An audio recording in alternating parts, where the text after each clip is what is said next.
All right, so this video is from Space Tomato. Why people play Star Citizen: The Tipping Point. I don't... Oh no, I am going to be on his podcast on April 14th, I think. So, yeah, keep an eye out for that. So that should be coming soon. I know he's in Turkey now, so hopefully that's going to be pretty good. But yeah, why people play Star Citizen: The Tipping Point. This video is sponsored by my supporters. Sign up on Patreon, Ko-fi, or YouTube to get more exclusive videos like this every month. What's Ko-fi? If you pause, gift you a sub. Deal. A few weeks ago, I was watching some YouTube and came across a video by Level Cap Gaming. In this video, he made this statement. And what I think I'm getting at is that there's sort of a tipping point with Star Citizen where the allure of the universe, the attractiveness of this massive open simulate everything style game is competing with the amount of bugs and performance and functionality. And I'm saying that tipping point for me is getting pretty darn close. I thought this was a great lens to look at Star Citizen through. The development is so unique that it's hard to know how to approach it. I want to take this concept of tipping points and look at what features have in the past encouraged players to jump into this alpha, and what's coming up that might convince you. And if you enjoy, maybe consider subscribing to the channel so you don't miss any more news about this game. And thank you for coming to my Tomato Talk. Love Tomato Talks.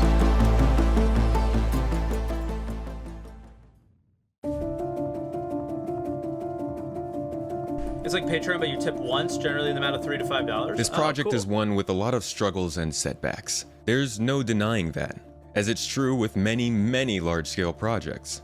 With employees in 4 different countries building 2 different games, with one being far outside the scope of most games, or like 5 different games. Things are difficult. And that's not a slight. It's a reality that the company itself and the backers have faced time and time again. The fact that there was no beginning studio for this to even start from kinda adds to that point. And over the last 9 years of development, while it's been slow, there's been some decent progress. This, however, isn't enough for most, which is entirely reasonable.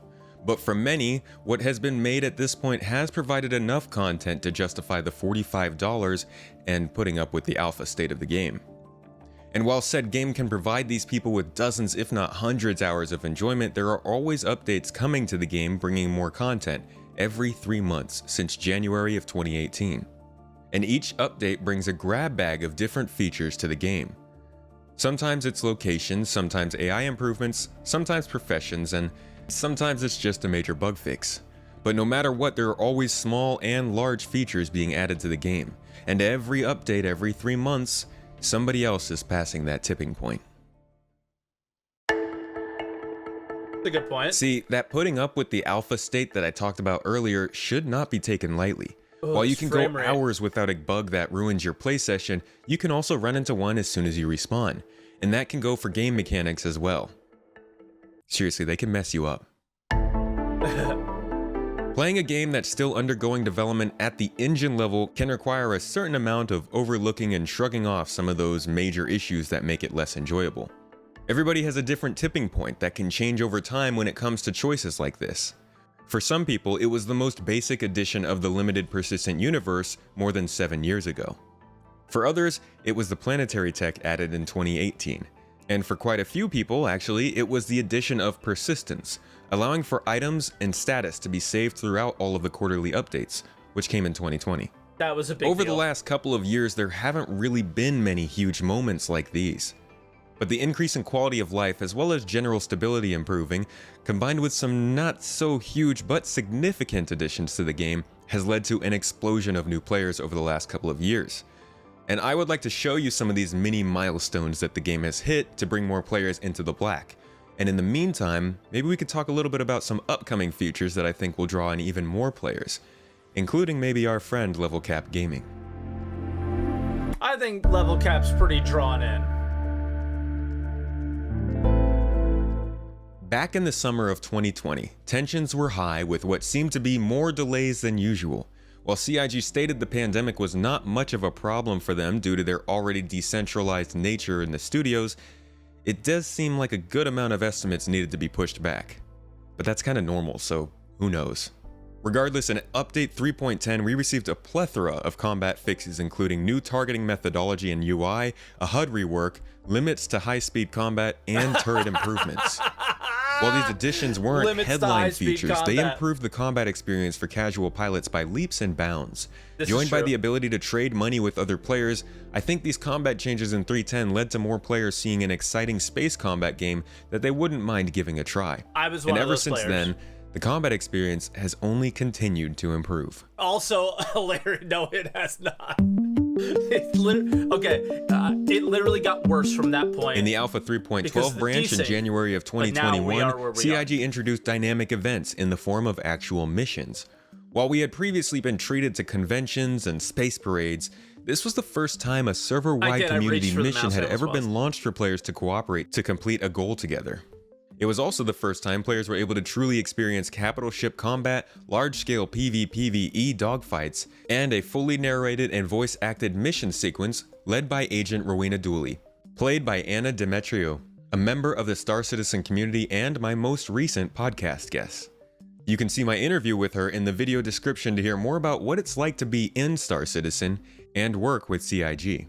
Miss Babbage. This was only the first event of many as well. We already have seen 2 new events added to the game since then, and we know of plans to keep these kinds of events always running in different star systems around the game. The back-end economy simulation, known as Quantum, will guide the triggering of these events, while allowing for some that may occur once a year, once a week, or even for multiple weeks straight. The system is still in development, but has recently reached a big milestone with the upcoming 3.17 launch Yes, that I'll talk sir. about in my review next month.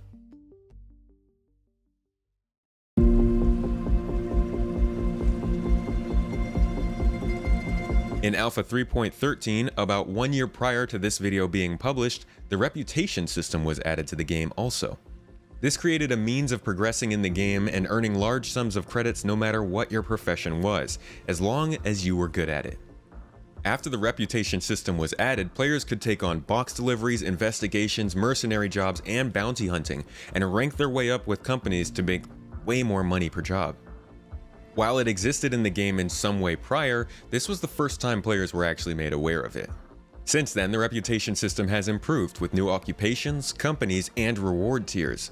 In the future, many new professions will be added to the system, and it will ultimately become the best way for you to customize your character and progress through the game. Yes. This reputation will affect the jobs you get, I the feel amount like- you get paid, what ships and I'm weapons pausing. you can. I feel like if somebody knew it didn't know Star Citizen, this video would make them think that it's a bit different than what Level Cap was saying. Buy, what space stations you can land at, and much more.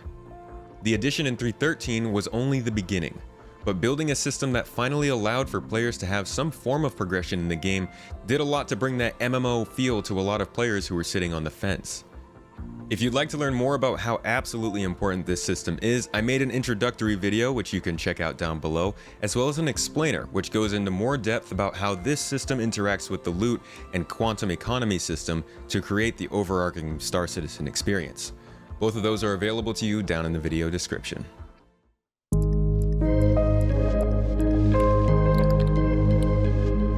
In the summer of 2021, 1 year after that initial combat improvement pass, we saw the true beginning of Star Citizen ship combat tuning. This solidified the fun factor in ship combat in Star Citizen.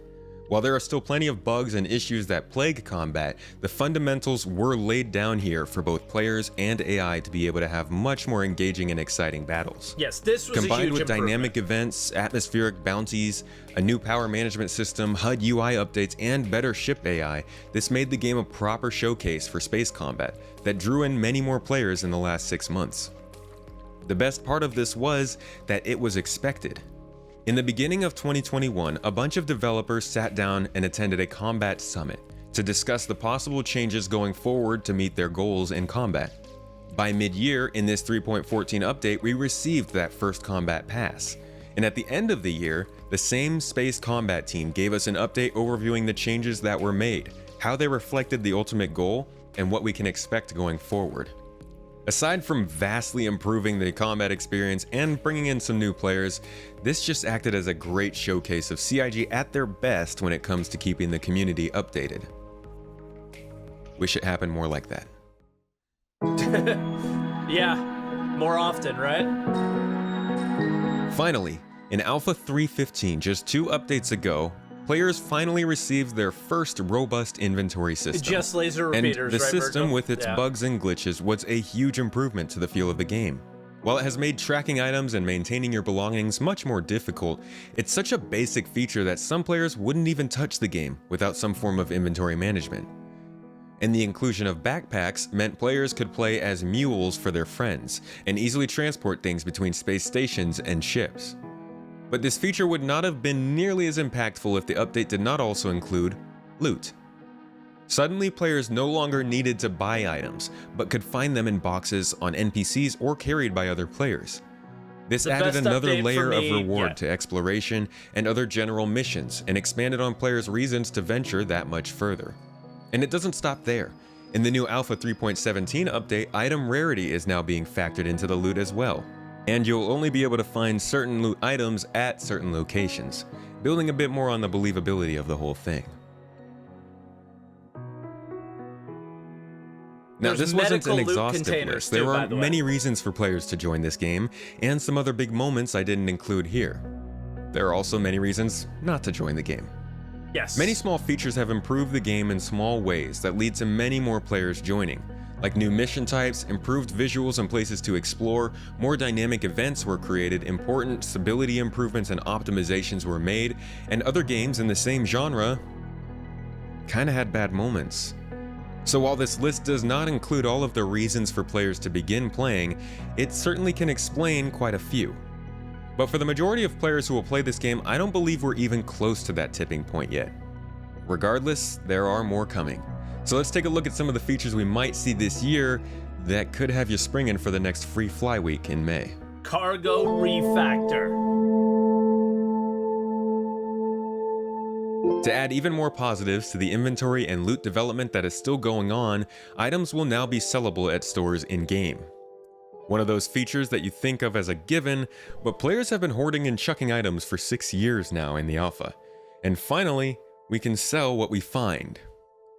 Lacking such a basic feature undoubtedly added to some of the hesitancy that players feel about joining in. Many players have felt they can't make enough money during exploration and FPS combat missions. This will make professions like those and other activities more viable for the casual player. The cargo refactor is a big topic. Far too big for this section. What is this It's ultimately the initial rollout of the final cargo system in ships. This will allow players to take any items they can get their hands on and add it to a ship's manifest. This is not the most impressive sounding thing, but it means cargo hauling will be a seamless experience of buying materials, manually loading them into your ship, and transporting them yourself. Each box will need to be placed by AI or players, and any item that can be found can be added to your collection during your journey. This means players can manually collect and trade cargo from different areas, attack ships and blow them up to pick and choose which parts of the cargo they want to take home, or sneak on board another ship and just steal the cargo. Yes! This physicalization of the cargo system will completely turn the game on its head later this year, and the result could entice many new players to finally take that plunge. One of the most common requests in Star Citizen is game stability and optimization. Believe it or not, the game is always being optimized. The amount of bugs killed in this project is a bit disgusting. The problem is that the engine is still receiving so much work and underlying code changes that fixed bugs break again or create other bugs, and more often than not, it's almost impossible to find the bug due to the speed of development. There are a few key advancements that are expected to make a major difference though, and they very well could be the next major tipping point for many. The Gen 12 renderer is the rendering engine of Star Citizen that's currently in production. The advancements meant to come with this new renderer, as well as Vulkan API support, could improve frame rates and the rendering performance of the game to the point that it feels relatively smooth for a large portion of the community.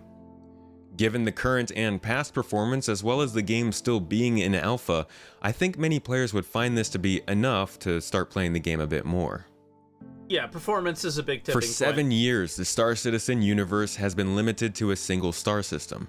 And while the possible addition of a new system has been rumored for years now, the actual development of said star system is impossible to deny at this point. It shows up in almost every weekly update, every monthly report, and most roadmap roundups. The team is working hard to create a new, fully functional... The development of said system and the ability to bring them together and allow us to travel to one without a loading screen is two totally different things. Fully featured star system that will land in-game all at once. This would more than double the play area, the missions, the moons, the planets, the factions, and the progression opportunities. And it would be the first time that we really separate the player base. As a much more lawless system, the professions, risk earning potential, and facilities available will all differ, leading to some players preferring either system. This huge expansion will also introduce static server meshing, which may increase the player count per server, and build on the stability improvements seen by the Gen 12 renderer. The amount of bugs and new features that are being roadblocked by server meshing is sometimes quite surprising. And if this massive expansion of the game doesn't bring the new players in, then having those roadblocks removed from those features, that might do it. Yeah. Speaking of those features, many of them are seeing first iterations worked on this year. It's like priority blocks. The last major profession added to this game was mining in 2018. But it was all quiet on the career path front, aside from the roadmap, up until this year. In Alpha 3.17, we are seeing the introduction of the refueling mechanic, which will begin building that career path for industrial players. In addition to this, there is a good chance we will see salvage and repair begin their journey as well. In the meantime, engineering and hacking are also in development according to the monthly reports. If there is one thing that players have been begging for besides stability in this game, it's game loops. Yes. And it seems CIG has been listening. Currently, according to the progress tracker and monthly report, they are working on 8 different career paths. The amount of new gameplay opportunities these could create by this time next year will be an opportunity for many new players to jump in as well, and may be the beginning of a more mainstream Star Citizen experience. It, of course, all depends on the development speed of the game and the priorities at CIG. Of all these additions, I can't tell you what is most important, but as we said in the beginning, the tipping point is different for everyone. Maybe it's a combination of these additions, maybe it's none of these additions, and maybe it's some down the line feature that was made possible by these additions. Either way, Star Citizen is reaching a point at which it is more approachable to more players, so expect to see a lot of new faces very soon. And before we go crazy in the comments, I'd just like to say everything I've talked about here could be delayed. Well, except for refueling, we're already testing that. But most of these features could be delayed and might not even come this year. Yeah. So as always, players should take a step back, watch from a distance, and jump in when they know they're ready. Yep. I'd like to thank you for watching this video. If you enjoyed it and want more like it, I make videos like these every month exclusively for community members who want to support my work. And make sure you subscribe to this channel to see all the major updates coming to Star Citizen, as well as future space games. And get notified for when the next free fly event allows you to play the game for free for a week. And hopefully I'll be able to get in touch with Level Cap Gaming here to get him on the podcast so that we can talk about what would do it for him. If you'd like to know when that would happen, my second YouTube channel hosts my podcast every week. Make sure to subscribe over there for that. And I hope you learned something in this video, and I'll see you all in the next one.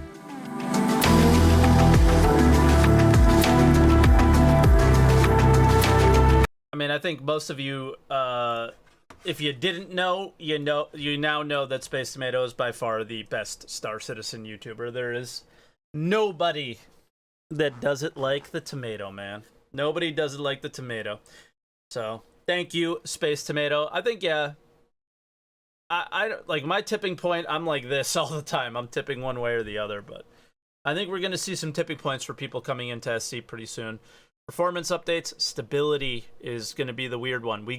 I think a lot of us got comfortable with 315, 316 stability, and I think we know that maybe that was unrealistic, seeing 317, right? And now it's like, are they going to be able to build off of that? We'll have to see. But all right, guys, that was that video. I hope you guys enjoyed it. I certainly did.